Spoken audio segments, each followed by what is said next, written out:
work it, make it, do it, makes us harder, better, faster, stronger. That don't kill me, can only make us stronger. So what we're going over today is our top 6 mistakes people tend to make on the bench press and how to not make those mistakes so that you can ensure continued progress in this lift.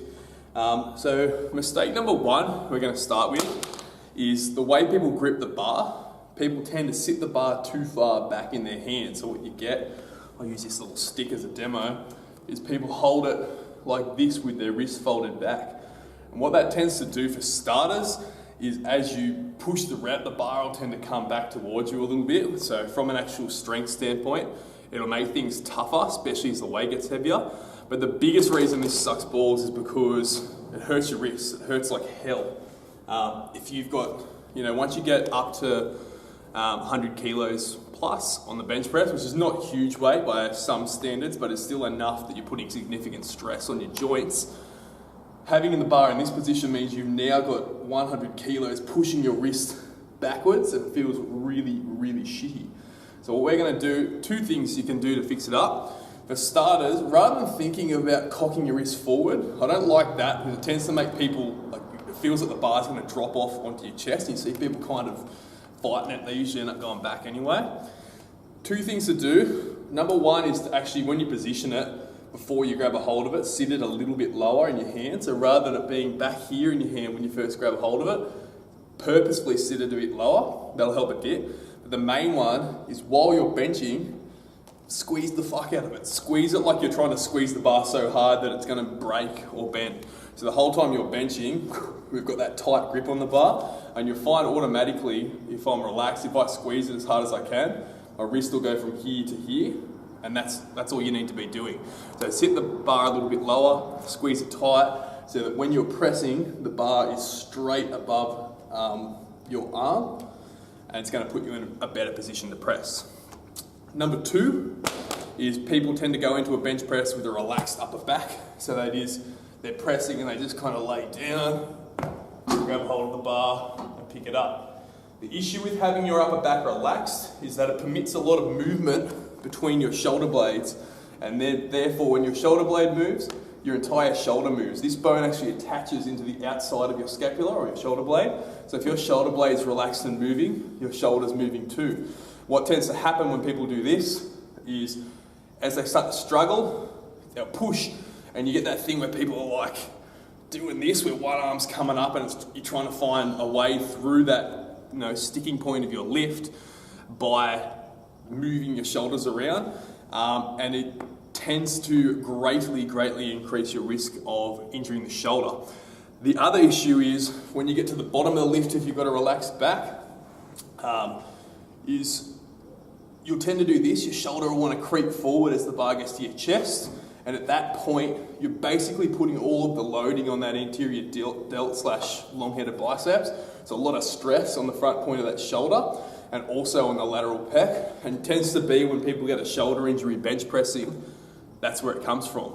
So what you want to be doing when you're benching is keeping your shoulder blades pulled back together, and sort of like down in your back pocket. They say you want them to be retracted and depressed like that. So it's like your shoulder blades, rather than being here, they're going back together and down towards your back pocket.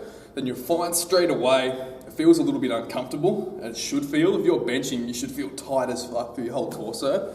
But if you look at the difference in movement, so if I do it with relaxed shoulders, I'll tend to come down and that'll happen, and then my shoulder joint itself will be moving forward and back. If I retract and depress my shoulders and then repeat that same motion, you'll notice that this part of my shoulder is staying really stable, and it's actually opening the pec up a lot more. So a bit of a demo. So you'll see people when they're doing a heavy bench press, they tend to kind of sit there for ages, and you're probably wondering, what the fuck's that guy doing? Just pick the bar up? It's because they're going through the processes. So they're getting their grip right, getting the tight squeeze, lift up, pinch your shoulder blades back together, wiggle, do whatever you need to get that nice and tight, so that when you're at the bottom part of your rep, when you're down here, your shoulders still feel pinched back tight together, and your shoulder joint is going to move the way we want it to. If I relax through there, you can see I can get a lot of movement through my shoulders. Straight away, my injury risk is going to increase. So tip 2, keep those shoulder blades retracted whilst pressing. Tip number 3 is to make sure your bar path is not straight up and down. You'll find that if you come straight down with the bar, it'll put a huge stretch, an uncomfortable stretch across your shoulders, feel very unnatural, and it'll tend to force you in on yourself and make it very difficult to maintain that tight upper back. At the top of the lift, you do want your arms to be straight above the shoulders because that's where gravity is our resistance. So that's going to be the position where we're the strongest. If we're down here, the bar's going to be pulling down towards your legs. So you do want to start straight up here, but rather than coming straight down and out, what we want to think of doing is coming down a bit lower towards the sternum. They say the bar path that you should look for is kind of like a hook sort of pattern. So it's come straight down and at the bottom it kind of goes that way and then it reverses back up. You can think of it that way if you're a bit more advanced. Initially, I just teach people to move it in a diagonal. You want to be here, you want to be down towards your sternum or sort of top of your sternum and then back up over the shoulders. So the difference, rather than doing this, come straight down and putting a big shitty stretch on the front of the shoulder, I'm going to come down to here, which is automatically much more comfortable, and then push back on that sort of diagonal back over the shoulder. And then if I combine this with a tight grip, tight up the back, now my bench press is starting to actually take shape a little bit. Alright, tip 4, you should have a little bit of an arch in your back whilst bench pressing. Doesn't need to be extreme, so you'll see powerlifters and stuff sometimes have that real like big fucking Harbour Bridgey type one, which is fine for them, like it's part of the sport, is to minimise the range of motion, increase the amount of weight you're lifting, which is all good. For us, who are probably trying to focus more on muscular development, shoulder health, overall health and movement quality, it's going to pay off more to increase that range of motion in a safe manner. So you don't want to have a huge, monstrous arch, but if you've got no arch at all, if you're completely flat on the bench, it becomes very difficult to maximize that scapular retraction, and it's much more likely that you're going to end up tipping forward and putting the weight on the front of the shoulder or just injuring yourself essentially. So when you're benching, it doesn't need to be extreme, but you want to have, as you're packing your shoulder blades back together, a little bit of an arch in your back. Butt on the bench, upper back and head on the bench the whole time, but you don't need to be flat like this. Put that arch in, and if you combine it with that squeezing back of the shoulder blades, right away, your bench is going to feel a lot stronger. Tip 5, as you push, what a lot of people do is don't think about anything other than their sort of arms, essentially. They're just thinking of here. You want to focus on driving through the feet and developing the force all the way through your body, through to the upper body. The way to think of it when you're doing leg drive on a bench press is not to push your feet straight down into the floor, because what's going to happen is you're going to push your feet and you're just going to thrust towards the roof, and it's going to do jack shit to help you lift, and that lifting of the butt's going to create instability, which is going to make it more likely for you to fail the rep. Instead, the cue to think of is that you're pushing down and away through the floor. It's like you're trying to push the mats on the floor out that way, and what that'll do is give you extra force from the bottom of the lift, particularly when combined with that angled motion, the bar path of our bench press. You're trying to think of driving your feet that way essentially, so that when you push, it's going to help you push the bar up that way.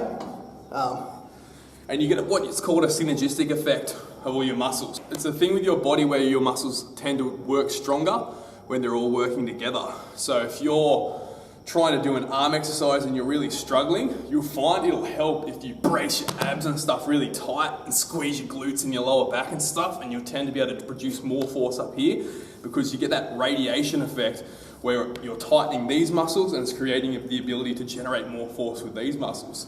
Same thing with the bench press. You're generating force with your quads, calves, glutes, abs and everything. You're driving that leg drive through your body. It's going to create the ability to generate more force with your pecs and the prime movers of the lift, which means in the long term, you're going to be able to get a few extra reps with a little bit more weight every single session, which is going to lead to greater development of the chest.